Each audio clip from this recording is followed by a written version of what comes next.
السلام علیکم ورحمۃ اللہ وبرکاتہ۔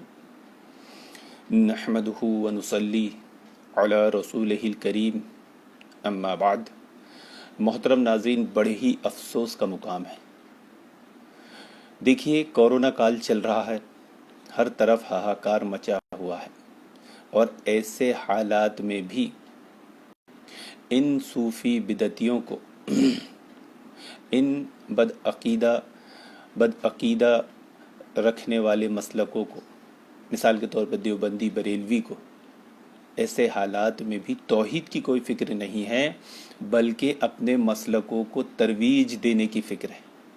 آپ سوشل میڈیا پہ دیکھ رہے ہوں گے دیوبندی بریلویوں کی حرکتیں۔ ایک کہہ رہا ہے کہ مدینہ سے اللہ کے نبی صلی اللہ علیہ وسلم نے اپنی رحمت سے آکسیجن بھیج دی، یعنی وہ کہنا چاہ رہا ہے کہ ہم بریلویوں کے دشمن تھے، دیکھو اللہ نے تم پر عذاب بھیجا، اب تم بھی ہمیں حق مان لو۔ دوسری طرف تبلیغی یہ شور مچائے ہوئے ہیں کہ تبلیغی جماعت کو بولنے کی وجہ سے ان پر اللہ کا عذاب آیا۔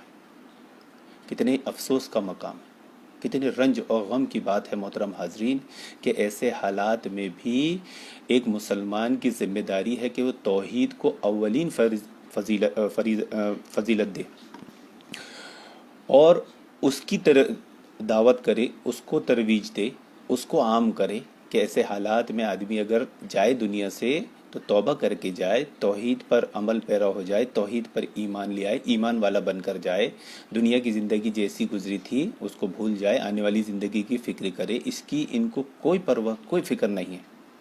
بس کیا مغالطہ پال لیے ہر صوفی، ہر بدعتی نے کہ ہمارے مسلک کو تم نے بولے، اس کا تم پر عذاب ہے۔ بریلوی سمجھ رہا ہے کہ اس کا عذاب ہے، دیوبندی تبلیغی سمجھ رہا ہے اس کا عذاب ہے۔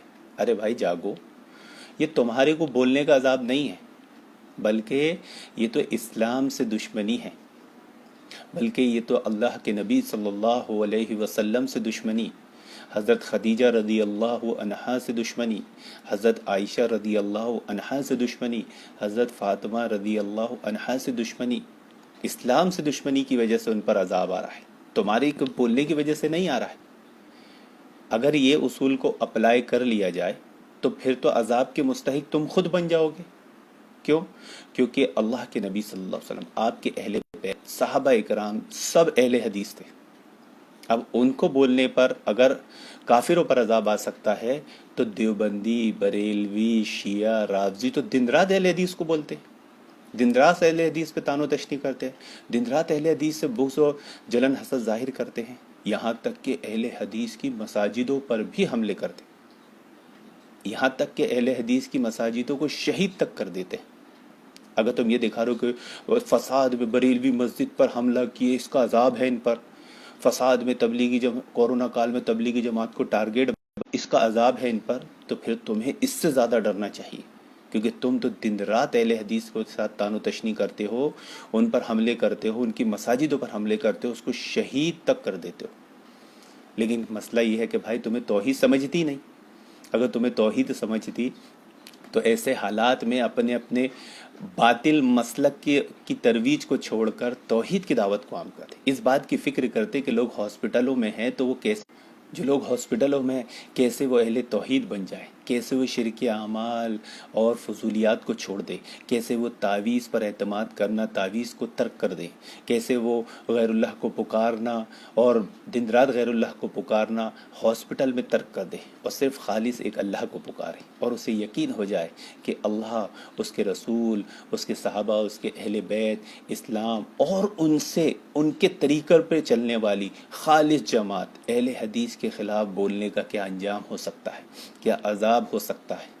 اس کی دعوت و تبلیغ کرنا چاہیے تھا، لیکن مسئلہ یہ ہے کہ ان بیچاروں کو توحید سمجھتی نہیں، ان کا توحید سے کوئی تعلق ہی نہیں ہے۔ ان سے اگر توحید پوچھ لی جائے گی تو ان کو پتہ بھی نہیں چلے گا۔ ان سے پوچھا جائے گا کہ اللہ کے نبی صلی اللہ علیہ وسلم کو، حضرت خدیجہ کو، حضرت عائشہ کو، حضرت فاطمہ رضی اللہ عنہا کو اس نے سدھیر سدھانا نے کیا نام ہے اس کا، اس نے تان و تشنی کیا تھا، یہ اس کا عذاب ہے؟ یہ تبلیغی جماعت کا بولا تھا اس کا عذاب ہے؟ تو ان بدعقیدوں کو یہ بھی نہیں معلوم ہوگا۔ ارے بھائی، تبلیغی جماعت کو تو وہ خود، بریلوی جماعت کو تو خود نقلی اسلام مانتے ہیں۔ جیسے آپ نے وہ عورت کی ویڈیو دیکھ چکے ہوں گے، پنچر بنانے والا، تم کیا سمجھتے ہو اپنے آپ کو، اس نے تو اس میں باقاعدہ وضاحت کی ہے کہ عربوں کی نظر میں تم تھرڈ کلاس ہو، تو کیوں؟ کیونکہ وہ جانتے ہیں کہ تم ہی نقلی اسلام، اصلی اسلام تو عربوں کے پاس ہے، اہل حدیثوں کے پاس ہے۔ اب ایسے حالات میں اگر وہ کہیں پر تمہارا نام پرموٹ بھی کرتے ہیں نا، تو یہ بھی ایک سازش اور ایک فتنہ ہے۔ وہ ایسے حالات میں بھی چاہتے ہیں انگریزوں کی طرح ڈیوائڈ اینڈ رول، کہ اگر ہم چلے بھی جائیں تو ایک فتنہ پھیلا کر جائیں، ایک بد عقیدگی پھیلا کر جائیں۔ جیسے کہ آج دیوبندی بریلوی دونوں ایسے حالات میں بد عقیدگی پھیلا رہا ہے۔ کیا پھیلا رہا ہے؟ کہ دیکھو بریلویوں سے دشمنی رکھنے کی یہ سزا ہے اور تبلیغی پھیلا رہے کہ تبلیغی جماعت کو بولنے کی سزا ہے۔ ارے بھائی ان کو تمہارے سے کوئی دشمنی نہیں ہے، بس وہ تو غلطی سے تمہیں اسلام کا ماننے والا سمجھتے ہیں، ورنہ عقائد توحید میں تو تم انہی کے اوپر ہو۔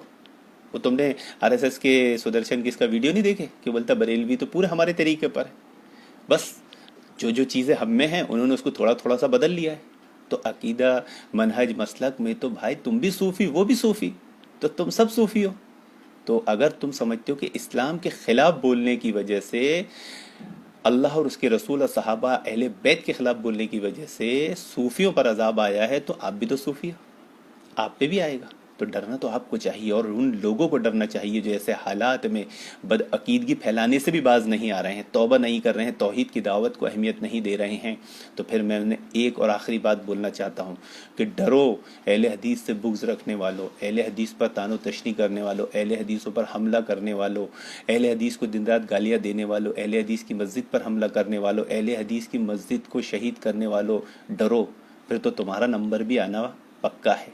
اللہ رب العالمین سے دعا ہے کہ اللہ رب العالمین ایسے حالات میں مسلمانوں کو توحید کی دعوت کو عام کرنے کی نیک توفیق عطا فرمائے، اور ایسے بد عقیدگی پھیلانے والوں کو نیک توفیق ہدایت دے کہ یہ بھی توحید والے بن جائے، ورنہ انہیں بھی عبرت کا مقام بنا دے۔ آمین یا رب العالمین۔